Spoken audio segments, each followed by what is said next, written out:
Oh, the fish pond's now completed. Got the water back in. I've got water lilies back in. Filled it up. It is much higher than it was before. Got some fish back in it. I've just fed them over there. A bit skittish with people around at the moment. But they are in there. There's 5 koi. They were feeding up the top. They're just swimming under the surface. I've got an actual oh, there they are, coming back up again. Alright, just feeding there. I've actually got a hollow log submerged in the pond, and that provides a hide from them, or for them, not from them. They tend to stay under the log, certainly during most of the day. That's to avoid being eaten by birds that sometimes come round and want to feast on the fish in the pond. Anyway, it's come up nicely. Cleaned it up a lot and still got a bit more to do in terms of landscaping on the other side there, but other than that it's quite good. My fire pump will go in the middle there, just in there. I've got a drum submerged in the water down there just to keep any water lilies away from the suction pipe, which is just sitting over there. Suction pipe I'll drop into that drum, so that will keep it clean. So all in all, this has worked well. Got some of the water iris back.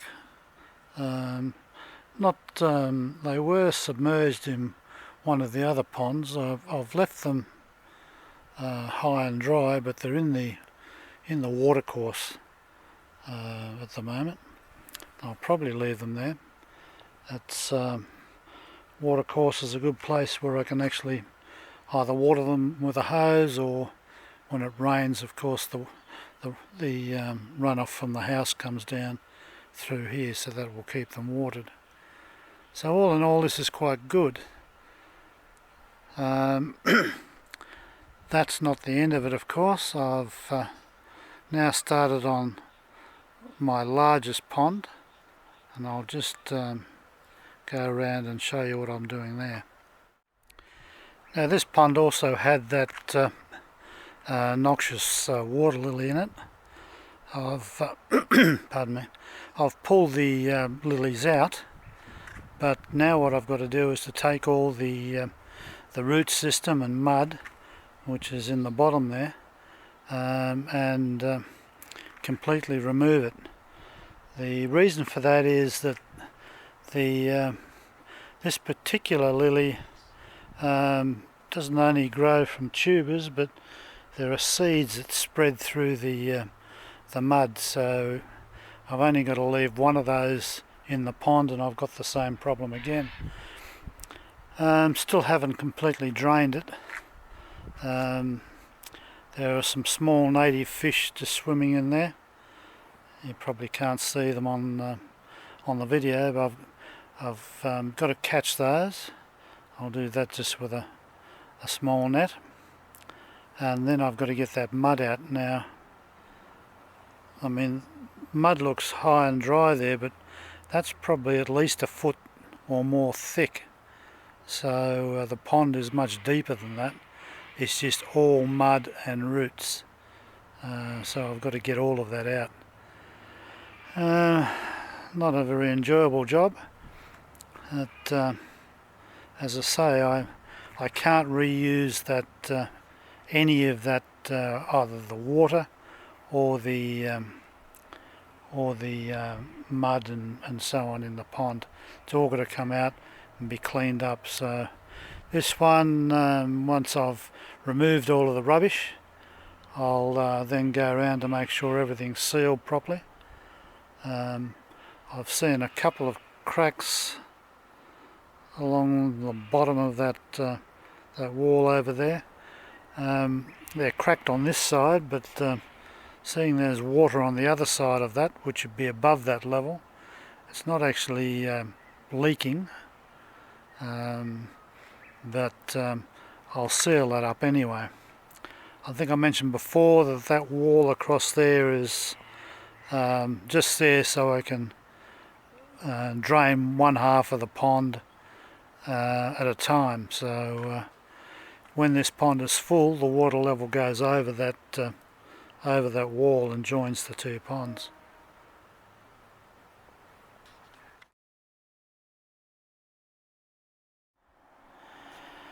Now the clean up of the area behind the planted gardens is going reasonably well.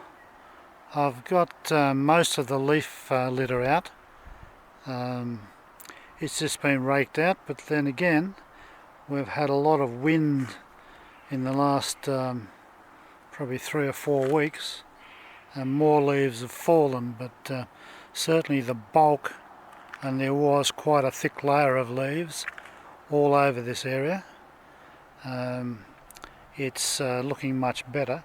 Still got a lot of work to do, but a lot of work has already been done. So you know, the summer season is about to hit us. The weather's warming up. There have been fires, although luckily not round here. So I'd like to see all this completed certainly by the end of October. So still a reasonable amount to do, but I've actually had a bit of help from the neighbours down on this area, and they've helped rake the leaves up and collect sticks and so on, so that's been good. We can tell that the seasons are changing because I've got my wildlife coming out here.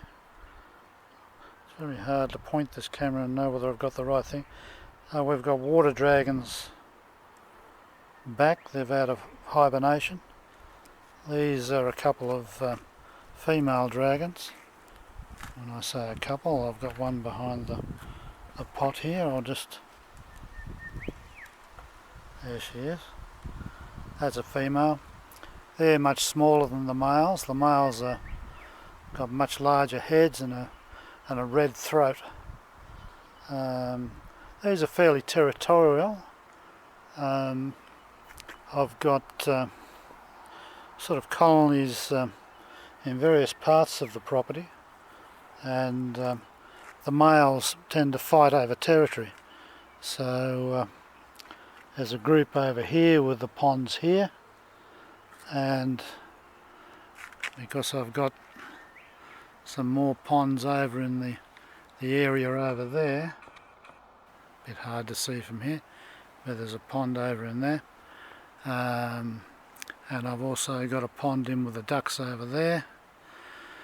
There's another colony over there with some very large males, and in between the two territories we quite often have a lot of posturing on the lawn, where the males try and sort of demonstrate that they're in charge of their own territory.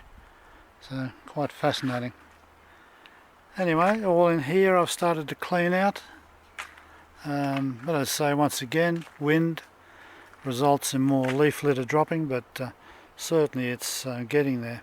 Still got a bit more to clean out in there, and clean out in around here, so but it's getting there.